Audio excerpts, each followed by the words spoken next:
Jones, they daddy, they father, Baba there, straight out of the 254, repping the 1960. And I'm your anchor for the day, or for the night. So we're going to go ahead.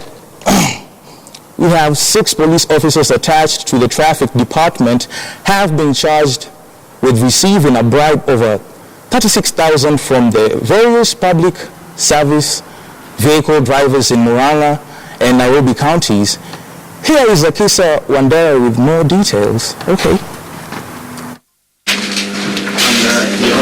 Those who are arraigned at the Milimani Low Court Anti-Graft Court before Senior Principal Magistrate Lawrence Mugambi are Inspector Seth Nalianya Baraza, Corporal Caroline Chelegat, and the Police Constables Evanson Mureithi Munyaka, Abdi Khalif Madobe, Shadrach Ngatia Kioni, and David Minor.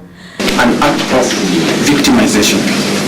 They denied that they were arrested by officers from the Ethics and Anti-Corruption Commission at Mukeu area within Makuyu along the Canal Thika Road with the 20,500 Kenya shillings in their pockets. From various drivers as an inducement not to charge the same drivers. They are suspected to have received the money from motorists in order to avoid charging them with unspecified various traffic offences.